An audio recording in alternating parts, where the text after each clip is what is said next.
Genius coaching centre থেকে সকল শিক্ষার্থীকে স্বাগতম। আজকে সমাধান করব সপ্তম শ্রেণীর গণিত বইয়ের 4.1 এর 26 নম্বর অঙ্ক থেকে। আমাদের প্রশ্নে দেওয়া আছে a equal a square minus ab plus b square এবং b equal a plus b হলে ab ইকুয়াল কত। আমরা প্রথমেই লিখছি যে দেওয়া আছে a equal a square minus ab plus b square এবং b equal a plus b।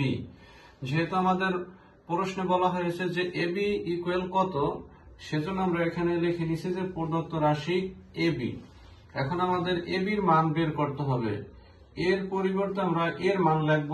এর পরিবর্তে এর মান দেওয়া আছে a square minus ab plus b square.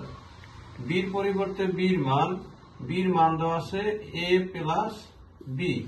এখন আমরা a দিয়ে পুরো অংশটাকে গুণ করব। a দিয়ে a স্কয়ার কে গুণ করলে হয় a কিউব মাইনাস এর মাইনাস a দিয়ে ab কে গুণ করলে হয় a স্কয়ার b প্লাস এর প্লাস a দিয়ে b স্কয়ার কে গুণ করলে হয় ab স্কয়ার।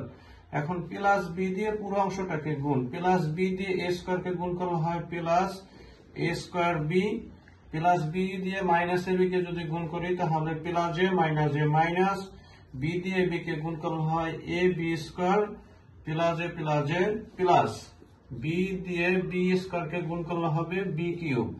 এখন আমরা যদি যোগ বিয়োগ করি এখানে দেখতে পাই a minus a square b, এখানে রয়েছে প্লাস a স্কয়ার b, তাহলে এই অংশটা কাটা যায়। Plus a b square minus a b square, তাহলে plus a b square minus a b square কাটা যাবে, থাকে হলো a cube plus b cube. এটাই আমাদের অঙ্কের অ্যান্সার।